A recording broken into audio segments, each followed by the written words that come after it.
You don't have to break the bank to smell great.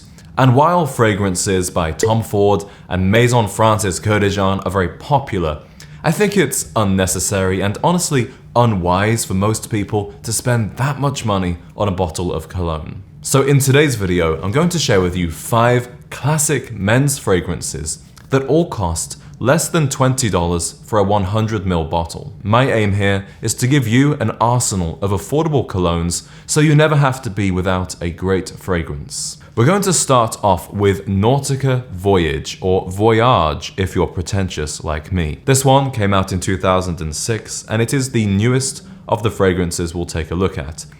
It's an absolute classic. Most people have heard of this or seen it in the stores, but I actually decided to pick it up after hearing Derek from More Plates, More Dates talking about this one. And I thought, you know what? It's less than $20. Summer's coming up. Let's give it a shot. And indeed, this is very much a spring and summer fragrance. So the main notes in this one: green, leaves, and apple. And most people, including me, smell this as cucumber. It really has that sharp, vivid green freshness. Considering how cheap this is, I think this really smells like a much more premium fragrance. If they put a different brand on this bottle, they could easily sell this for $80 to $100. And I will say this is a very universally appealing fragrance. Almost nobody is going to dislike or get offended by this. I actually wear it to the gym. It's a very clean, fresh fragrance, just 2 or 3 sprays. Gives you a bit of a nice aura about yourself and nobody's going to be offended. So for the summer, this is definitely what I would describe as a daily driver fragrance. And with the low price of this, you don't have to worry about wearing it every day. You don't have to save this for a special occasion. Wear this to go to the pool, to go to the beach, or to go on a boat. The only downside I really see to this one is that it's definitely not a winter or a nighttime fragrance, so I wouldn't want this to be the only cologne I have in my collection. I will also say, although it smells very nice, very pleasant, it's definitely not sexy. It's not really a seduction kind of fragrance. So again, wouldn't want to have this as my only cologne available. Now we come to a fragrance I've been wearing since I was 16, and I'm actually on my 2nd bottle here. You'll see it's nearly run out. I'm talking, of course, about Davidoff Cool Water. This one is fairly comparable to Nautica Voyage. It's aquatic, it's fresh, it's summery, but this one is a bit more woody, a bit more intense, and more masculine in my opinion. It doesn't smell cheap, but it definitely doesn't smell like a premium fragrance either.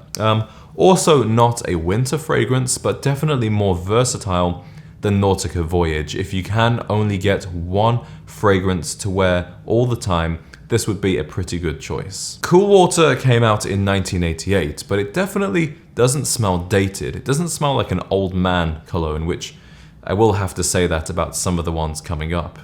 Now, this was actually created by the same perfumer who did Green Irish Tweed for Creed, and they did them around the same time. This one came out in 1988, and the other one came out in 1985.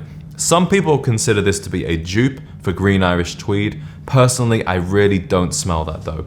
But I will say that Raphael from Gentleman's Gazette and Antonio from Real Men Real Style, I was in the room when they did a blind fragrance test with Nate from Paragon Fragrances, and I can't remember who it was, but I think 2 or 3 of them thought that Cool Water was Green Irish Tweed. When you consider that this is literally 1/20th of the cost, it's a pretty good compliment to Cool Water. Fragrance number 3 is unashamedly my favorite of all of them. I'm talking about the classic Old Spice. This came out in 1938, and as their old ad said, if your granddad hadn't worn it, you probably wouldn't exist. I've spoken in my videos before about this concept of classic masculinity, and to me, the scent of this fragrance really defines classic masculinity. It simply smells like a real man, but it's also clean and fresh and respectable.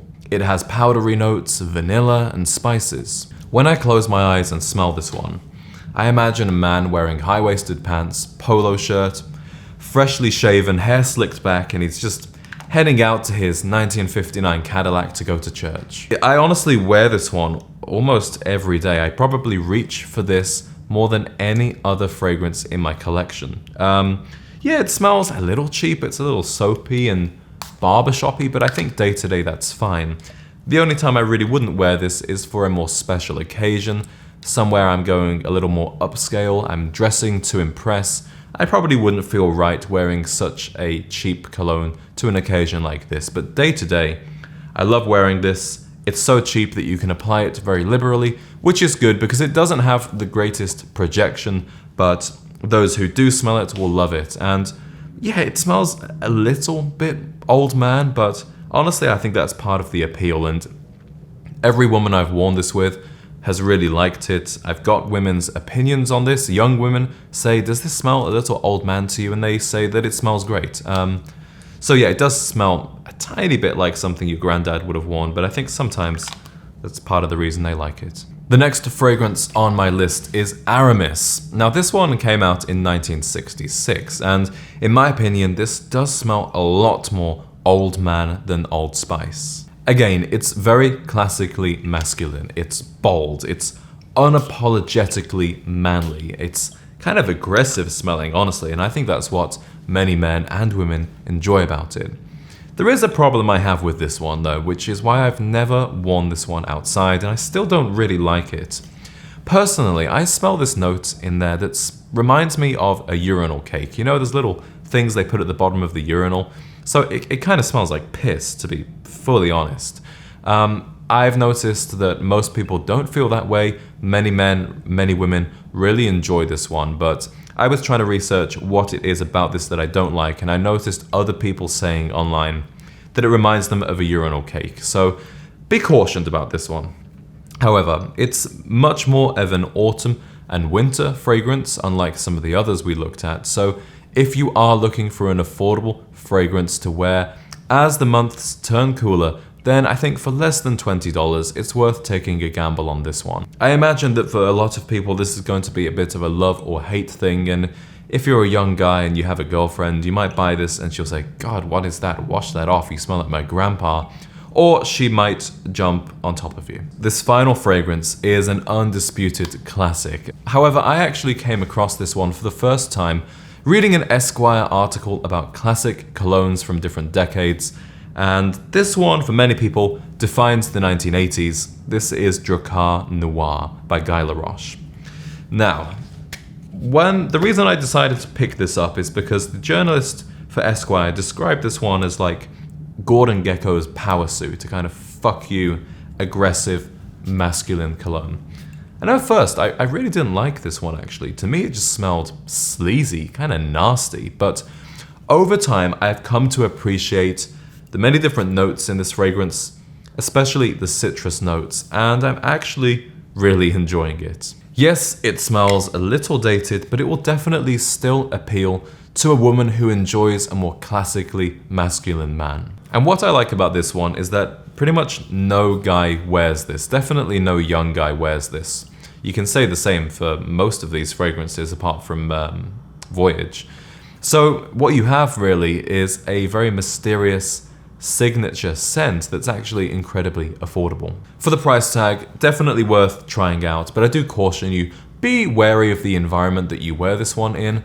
I think for the office, it's just too much, too powerful. This is more of a club or a bar going fragrance, and definitely something to wear when you're not afraid to catch a little attention. I'm aware I've sprayed so much of this on, I probably shouldn't leave the house today. It's also a year-round fragrance, so you could wear this in the summer, in the evening, but I think, in my opinion, it performs best in the winter and the autumn, and definitely a nighttime fragrance. So you could have a good, very affordable cologne collection, for example, by having Nautica Voyage for the daytime and for the summer, and then Drakkar Noir for the evenings and the winter. You can pick up all of the fragrances from this video using the links down below. They are affiliate links. I'll get a small commission from the sale, but at no extra cost to you, so it's a little way to support the channel also. I also want to hear from you in the comments if you wear any of these fragrances, what kind of reactions you get and why you like them.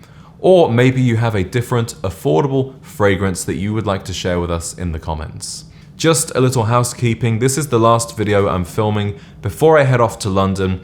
We're going to be having a meetup at the King's Head in Mayfair, Wednesday, September 4th, beginning around 7 p.m. You don't need to do anything, you just turn up. But if you want to get a reminder email, then you can also enter your email. You'll find the link in the description. Okay, gentlemen, thank you for watching. I'll see you on the next one.